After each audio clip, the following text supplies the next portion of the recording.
नमस्कार, खबर उत्तराखंड देख रहे हैं आप और मैं हूं आपके साथ गौरव राजेंद्र। बुलेटिन की शुरुआत करते हैं। मुख्यमंत्री पुष्कर सिंह धामी ने रामनगर पहुंचकर अखिल भारतीय विद्यार्थी परिषद कुमाऊं विश्वविद्यालय नैनीताल के कार्यक्रम सर्वोदय 2024 में बतौर मुख्य अतिथि के तौर पर शिरकत की। इस दौरान मुख्यमंत्री अखिल भारतीय विद्यार्थी परिषद नैनीताल के संगठन को लेकर कहा कि एबीवीपी दुनिया का सबसे बड़ा छात्र संगठन है जो शिक्षकों के साथ मिलकर छात्रों के सर्वांगीण विकास के लिए कार्य करता है। साथ ही उन्होंने कहा कि युवा देश का भविष्य है, आने वाला दशक उत्तराखंड का होगा। इसको लेकर राज्य और केंद्र सरकार लगातार इस दिशा में काम कर रही है। साथ ही आज प्रदेश सरकार ने बेरोजगारों और उत्तराखंड के लोगों के हित के लिए कई ऐतिहासिक फैसले लिए हैं, जिसमें नकल विहीन कानून के साथ ही समान नागरिकता और संहिता मुख्य रूप से शामिल है। बता दें कि रामनगर पहुंचने पर पुष्कर सिंह धामी ने 11 घोषणाएं की। उन्होंने रामनगर विधायक दीवान सिंह बिष्ट द्वारा रामनगर क्षेत्र की समस्याओं के लिए दिए गए ज्ञापन का मुख्य रूप से कई मांगों को सहमति जताई।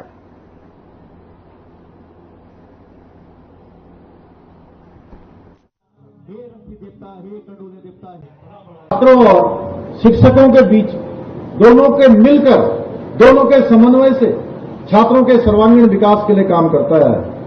मेरे युवा साथियों, हमें इस शक्ति को नए भारत के निर्माण में लगाना है। नए भारत के निर्माण में हमें अपना योगदान देना है। आज हमारे प्रधानमंत्री जी के नेतृत्व में, कुशल मार्गदर्शन में, आज जहां एक ओर युवा भारत के हर क्षेत्र में आज आगे आ रहा है, संपूर्ण विश्व का नेतृत्व आज भारत कर रहा है। करना चाहूंगा पीयूष जोशी व हेमंत रावत जी से, माननीय मुख्यमंत्री जी को उधर सीएम पुष्कर सिंह धामी ने उत्तराखंड के लोक पर्व हरेला के उपलक्ष्य में आयोजित वृक्षारोपण कार्यक्रम में प्रतिभाग किया। इस अवसर पर उन्होंने पौधारोपण कर पर्यावरण संरक्षण का संदेश दिया। सीएम पुष्कर सिंह धामी ने कहा कि उत्तराखंड के साथ ही पूरे देश में हरेला पर्व मनाया जा रहा है। सनातन संस्कृति में प्रकृति को मां के रूप में पूजे जाने की परंपरा है। साथ ही उन्होंने कहा कि हमारी धरोहर और प्रकृति का संरक्षण जरूरी है।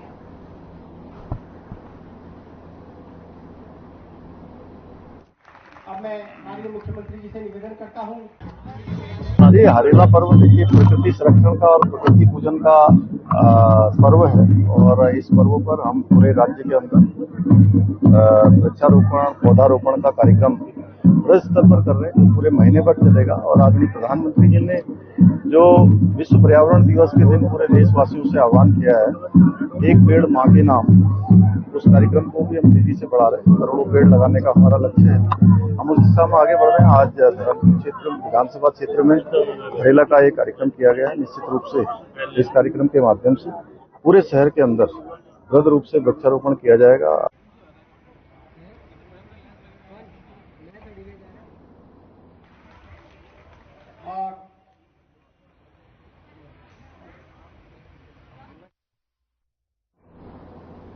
उधर मुख्यमंत्री पुष्कर सिंह धामी ने मुख्यमंत्री आवास में उच्च स्तरीय बैठक के दौरान अधिकारियों को निर्देश दिए कि शासन के वरिष्ठ अधिकारी भारी बारिश से प्रभावित क्षेत्रों में राहत एवं बचाव कार्यों का निरंतर निरीक्षण करें। जिलाधिकारियों द्वारा राहत एवं बचाव कार्यों के लिए जो भी सहायता की मांग की जा रही है, उस पर त्वरित कार्रवाई करते हुए उन्होंने सहयोग प्रदान किए जाने। मुख्यमंत्री के निर्देश पर केदारनाथ यात्रा मार्ग के प्रभावित क्षेत्रों में आधारभूत संरचना के रेस्टोरेशन के लिए आयुक्त गढ़वाल मंडल विनय शंकर पांडे को नोडल अधिकारी नियुक्त किया है। उन्होंने निर्देश दिए हैं कि सचिव आपदा प्रबंधन, सचिव लोक निर्माण विभाग और ऊर्जा विभाग के उच्च अधिकारी रुद्रप्रयाग का दौरा करते हुए रेस्क्यू और रेस्टोरेशन की व्यवस्था सुनिश्चित कराएं।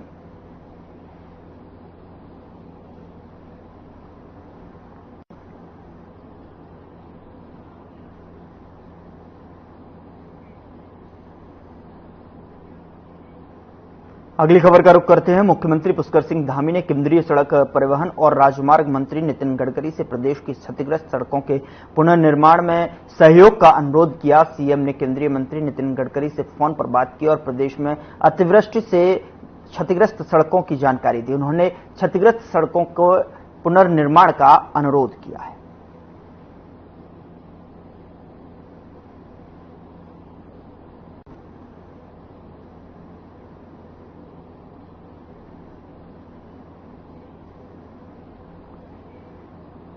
उत्तराखंड के मानसून सत्र को लेकर सरकार अपनी तैयारियों में जुट चुकी है, क्योंकि विधानसभा का मानसून सत्र इस बार 21 अगस्त से लेकर 23 अगस्त तक चलेगा, जो कि विधानसभा सत्र इस बार गैरसैंण के भराड़ीसैंण में कराया जाएगा। वहीं विपक्ष भी सरकार को घेरने के मूड में लग रहा है, क्योंकि विपक्ष के नेता प्रतिपक्ष यशपाल आर्य ने सरकार को घेरने की रणनीति शुरू कर दी।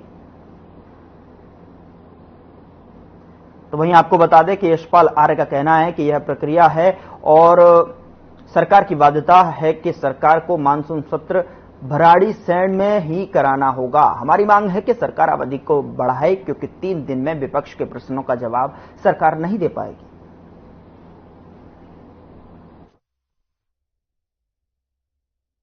देखिए, ये बाध्यता है सरकार की कि सदन 6 माह में आहूत हो,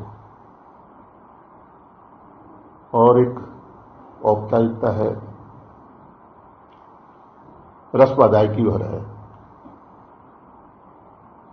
बहुत ही महत्वपूर्ण प्रश्न हमारे माननीय विधायकों के द्वारा लगाए गए हैं, लगभग 500 से ज्यादा प्रश्न, और बड़े सवाल भी हैं।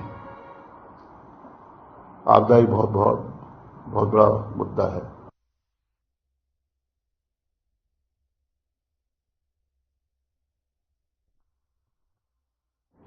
उधर केदारनाथ में यात्रा पर रोक के बावजूद पूर्व कैबिनेट मंत्री मदन कौशिक केदारनाथ धाम अपने परिवार के साथ दर्शन करने के लिए पहुंचे। रोक के बाद धाम में उनका पहुंचना चर्चाओं का विषय बना हुआ है, जिसको लेकर कांग्रेस अब सवाल उठा रही है। कांग्रेस के प्रदेश उपाध्यक्ष संगठन मथुरा दत्त जोशी ने इसको लेकर गंभीर आरोप लगाए हैं।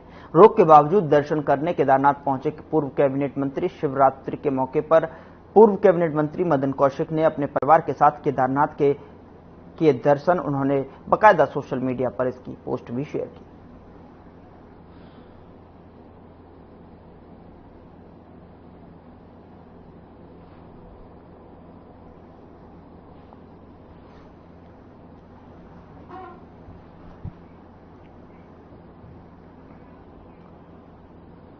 उधर केदारनाथ धाम में हालात को देखते हुए कांग्रेस ने अपनी यात्रा स्थगित कर दी है। बता दें कि कांग्रेस की केदारनाथ प्रतिष्ठा रक्षा यात्रा आपदा के चलते सामान्य स्थिति होने तक स्थगित कर दी गई है।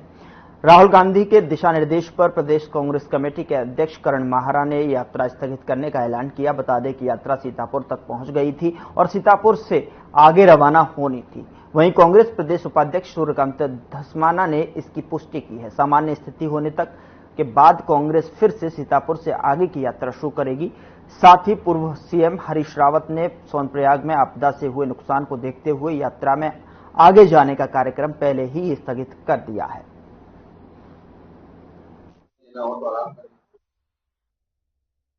स्थगित करने का मुख्य कारण ये है कि केदारनाथ धाम जाने के लिए एक तो जगह जगह पर रास्ता टूटा हुआ है। इस समय वहां पर राहत और बचाव कार्य चल रहा है। पार्टी ने यह तय किया है कि वहां के राहत और बचाव कार्य प्रभावित न हो, और हमारे सर्वोच्च नेता आदरणीय राहुल जी ने भी कहा है कि कांग्रेस के कार्यकर्ता राहत और बचाव कार्य में जुटे, यात्रा फिर हो जाएगी। तो इसलिए हमने ये यात्रा स्थगित की है, और जैसे ही यात्रा मार्ग सुचारू रूप हो जाएगा।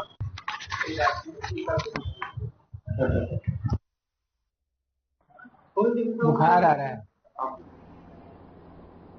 अगली खबर का रुख करते हैं। खबर टनकपुर से है, जहां बीते कुछ वर्षों से चंपावत जनपद के सीमांत क्षेत्र में सौंदर्यीकरण और साफ सफाई अभियान कार्यों में तेजी पकड़ी है। नगर में विशेष सफाई अभियान चलाकर समय समय पर नगर पालिका परिषद टनकपुर में अहम भूमिका निभाई है, जिसके लेकर टनकपुर की आम जनता ने उत्तराखंड मुख्यमंत्री के साथ नगर पालिका परिषद टनकपुर और पर्यावरण मित्रों का आभार व्यक्त किया। बता दें कि मुख्यमंत्री पुष्कर सिंह धामी के आदेशानुसार मानसून काल में डेंगू मलेरिया जैसे संक्रामक बीमारियों से बचाव हेतु नगर पालिका परिषद टनकपुर प्रशासक आकाश जोशी और अधिशासी अधिकारी भूपेंद्र प्रकाश जोशी के नेतृत्व में विशेष सफाई अभियान चलाते हुए नगर नालियों की साफ सफाई की और कीटनाशक दवाइयां का छिड़काव किया जा रहा है।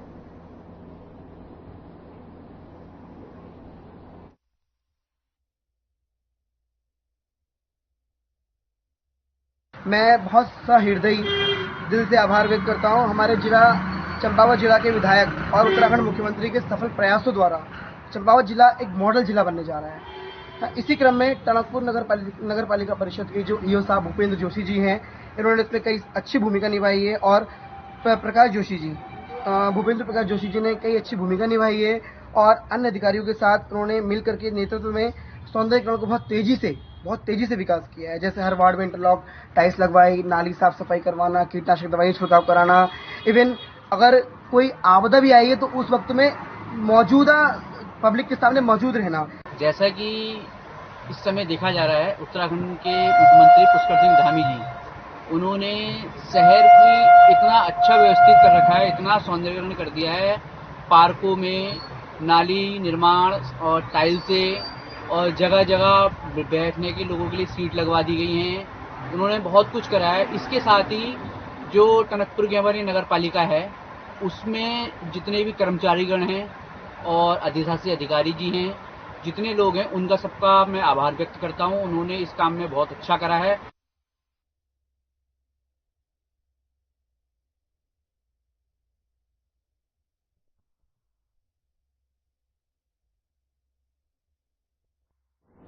उधर मुख्य विकास अधिकारी उधम सिंह नगर मनीष कुमार के नेतृत्व में सरकार जनता के द्वार कार्यक्रम के तहत क्षेत्र के लोगों की समस्याओं को सुना गया। कार्यक्रम में राजस्व विभाग के साथ अन्य विभागों के अधिकारी भी मौजूद रहे। कार्यक्रम में लोगों की समस्याओं का समाधान भी किया गया।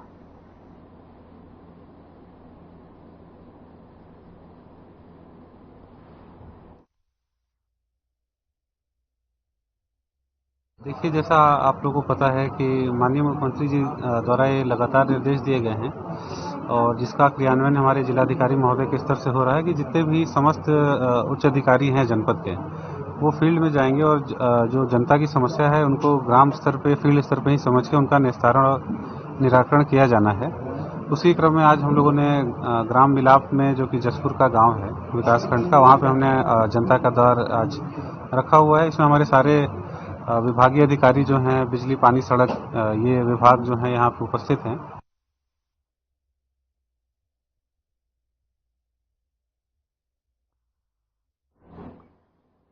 उधर मूल रूप से अल्मोड़ा के बदरेश्वर वार्ड निवासी डीके सेन के पुत्र लक्ष्य सेन ने ओलंपिक बैडमिंटन में क्वार्टर फाइनल मुकाबला जीतकर सेमीफाइनल में पहुंचकर इतना इतिहास जो है रच दिया है। इस उपलब्धि के बाद लक्ष्य सेन पहले भारतीय शटलर खिलाड़ी बन गए हैं जो ओलंपिक में बैडमिंटन के सेमीफाइनल में पहुंचे हैं। इससे पहले भी उन्होंने स्पेन में वर्ल्ड चैंपियनशिप में ब्रॉन्ज मेडल जीतकर दिल्ली में हुए इंडिया ओपन में गोल्ड मेडल, जर्मन ओपन में silver medal, all England tournament में सिल्वर मेडल, थॉमस कप में टीम के गोल्ड मेडल दिलाया है। इनको खेलों में उत्कृष्ट प्रदर्शन के लिए अर्जुन अवार्ड से भी सम्मानित किया गया है। आज उन्होंने बैडमिंटन के सिंगल्स के क्वार्टर फाइनल में चीन के ताइपे के चोऊ को 2-1 से हराकर सेमीफाइनल में प्रवेश किया है। उनकी इस कामयाबी से पूरे अल्मोड़ा में हर्ष का माहौल है।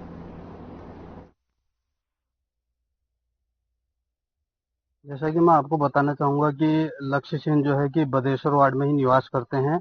उनका निवास यहीं पर सुनारी नौला पर है और मुझे बहुत खुशी हो रही है कि वो बदेश्वर वार्ड के निवासी हैं और उनका जो ओलंपिक में प्रदर्शन रहा बैडमिंटन में बहुत शानदार रहा। सभी खेल प्रेमियों में काफी उत्साह है। उनने क्वार्टर फाइनल जीत के अभी सेमीफाइनल में प्रवेश किया है। मैं उनको आगे के लिए भी शुभकामनाएं देता हूं। और उनके दादाजी पहले से वो बैडमिंटन से उनको भी बहुत लगाव था। वो यहाँ बच्चों को ट्रेनिंग दिया करते थे। तभी से लक्ष्य सेन अपने दादाजी के साथ बैडमिंटन सीखने के लिए जाया करते थे और उनके पिताजी डीके सेन जी भी, वो भी बैडमिंटन के यहाँ पर कोच भी रहे और वो भी ट्रेनिंग देते थे। हमारे लिए बड़ी ही गर्व की बात है कि आज लक्ष्य पेरिस में ओलंपिक में सेमीफाइनल में पहुंच गया है और हमारे लिए नहीं, सारे उत्तराखंड के लिए और हमारे देश के लिए बहुत ही गर्व है। शुरू से ही वो बहुत लगन वाला था और आज उसने दिखा दिया कि मेरी लगन से मैं कहां से कहां पहुंच सकता हूं। और बाकी तो अब देखिए फाइनल में क्या, सेमीफाइनल में क्या होता है और आगे जाके गोल्ड हम तो ये सोचते हैं कि वो गोल्ड लाए। अब जैसे आपने कहा लक्ष्य, तो उसका तो एम ही ओलंपिक ही था, ओलंपिक में गोल्ड लेना ही था। जैसे वो इसीलिए गया भी था, गोल्ड क्वेस्ट करके उसको लिया गया था बेंगलोर में। तो गोल्ड क्वेस्ट ही था ओलंपिक में, उसको गोल्ड लेना था, ओलंपिक खेलना था। बाकी तो सारे मेडल उसने ऑलमोस्ट जीते ही हैं। ऑल इंग्लैंड में भी जीता है, थॉमस कप में भी जीता है, कॉमनवेल्थ में भी जीता है। लेकिन उसका एम, देखो लक्ष्य जैसे उसका नाम है, ओलंपिक ही था। और ये बड़ी गर्व की बात है कि देखिए पहला इंडियन शटलर अभी ओलंपिक के सेमीफाइनल तक के पहुंचा है।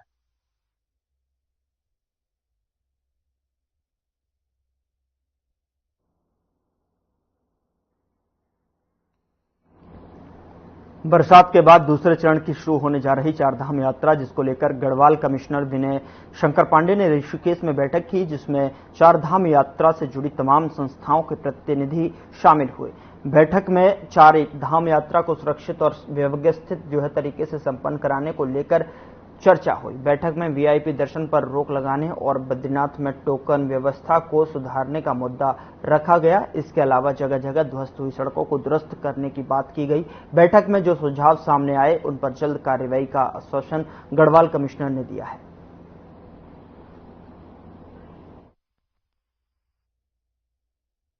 तो जो लगातार जो बढ़ती हुई भीड़ है, नहीं, आप लोगों के समझ में नहीं आया ना। ये सब आंकड़ों की कलाबाजी है, कलाकारी है। आपने देखा होगा 2022 यात्रा का सबसे पीक टाइम था, उस समय पे कोई दिक्कत नहीं आई। जब इस वर्ष के आंकड़े बता रहे तो उससे ज्यादा है। जबकि आप चाहे मंदिर समिति से पूछ लो, चाहे वहां पे काम करने वालों से पूछ लो, चाहे यहाँ के किसी भी कारण, मैं ये नहीं बोला कि बस ऑपरेटरों से पूछो, आप छोटी इनोवा टैक्सी किसी से भी पूछ लो कि उनकी अगर उनका कैसा व्यापार रहा। जो गाड़ियां 4 चक्कर मारती थी वो एक मारी और कईयों ने मारे भी नहीं है। जितने भी अनुभव हमने अपने फर्स्ट फेज की यात्रा में देखे या पुरानी यात्राओं में देखे, जो हमें लगा कि नहीं इससे और बेहतर हम कर सकते थे, कहीं कुछ कमियां रहीं, उन्हीं पर विचार विमर्श करने के लिए हमारे चारों धाम के जो सभी मेजर स्टेक होल्डर्स थे वो सभी आए थे।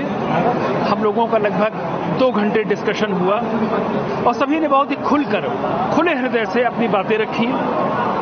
एक चीज मैंने महसूस की,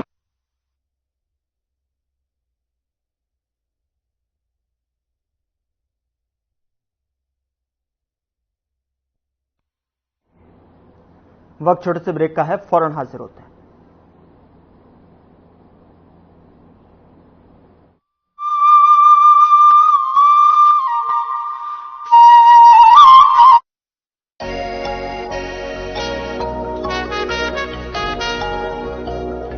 तुम हुस्न परी तुम जाने जहां हो, इतनी हंसी ढूंढे तितलियां।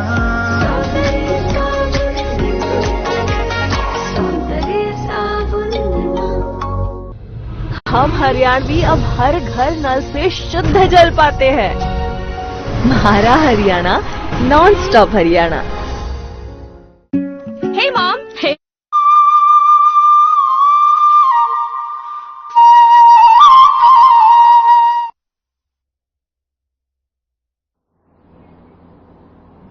ब्रेक के बाद स्वागत है आपका। खबरों का रुख करते हैं। शहर में लगातार मिल रही ओवरलोड और ओवर स्पीड डंपरों की शिकायत के बाद परिवहन विभाग हरकत में आया है।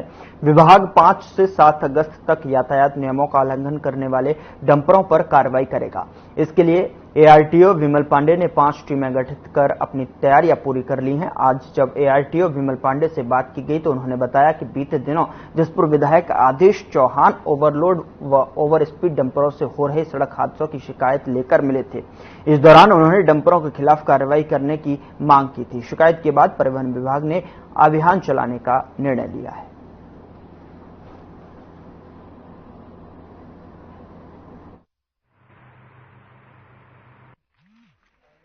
डंपर वाहनों के कारण दुर्घटनाओं का मामले को समाचार पत्रों के माध्यम से भी प्राप्त होता। खुद माननीय विधायक जी, जसपुर विधायक हमारे पास इस संदर्भ में आए थे। हमने कार्रवाई तुरंत ही शुरू भी करवा दी थी, लेकिन इसी बीच चूंकि कांवड़ मेला चल रहा था तो इस समय माल वाहनों की आवाजाही काफी कम हो गई है, बाधित कर रखी है, जिस कारण वर्तमान में बहुत अधिक डंपर वाहन मार्गों पर नहीं दिखाई दे रहे हैं। 5 तारीख से हमने 3 दिवसीय अभियान शुरू कराया है, जिसमें हम लोग स्पीड रडार गन के माध्यम से इनकी स्पीड को भी चालान करेंगे।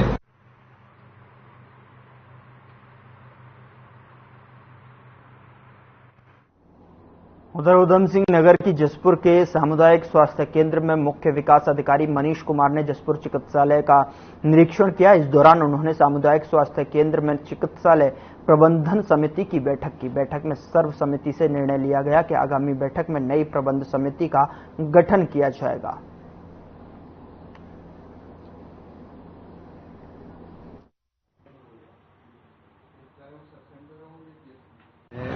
स्वास्थ्य प्रबंध समिति की एक मीटिंग होती है जिसके सीडीओ साहब के थे।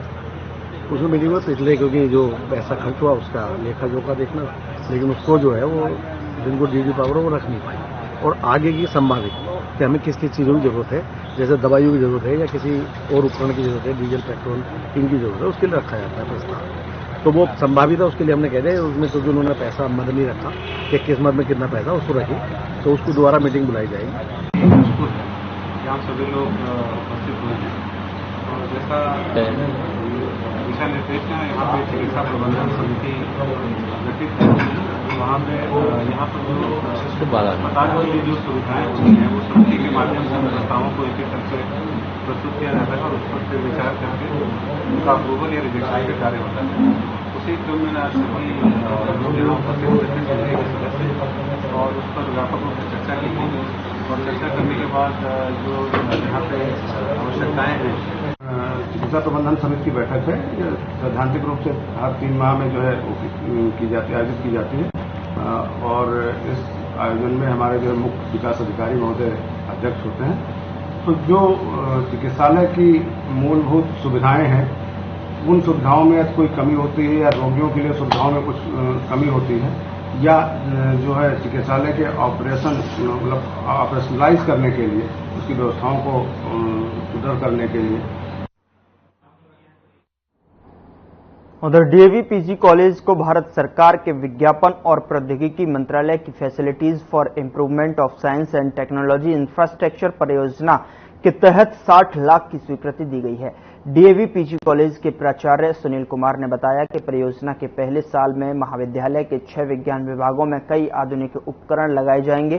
साथ ही औद्योगिक अनुसंधान और विकास समर्थन के साथ वैज्ञानिक सामाजिक जिम्मेदारी गतिविधियों का आयोजन भी किया जाएगा। साथ ही प्राचार्य ने बताया कि सरकार की ओर से योजना की पहली किश्त के रूप में 41,25,000 रुपए जारी किए गए हैं। ये स्वीकृति महाविद्यालय के विज्ञापन विभाग और आधुनिकीकरण और सुधारीकरण में बड़ी भूमिका निभाएगा। इससे अगले चक्र में होने वाली नेक ग्रेडिंग में बड़ी सहायता मिलेगी।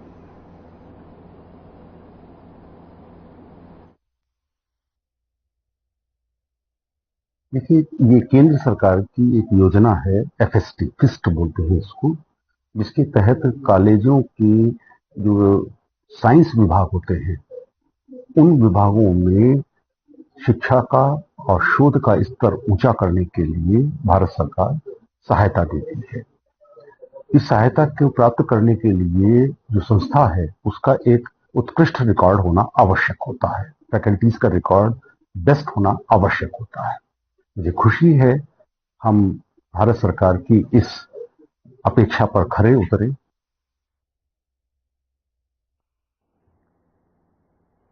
फिलहाल बुलेटिन में इतना ही। नमस्कार।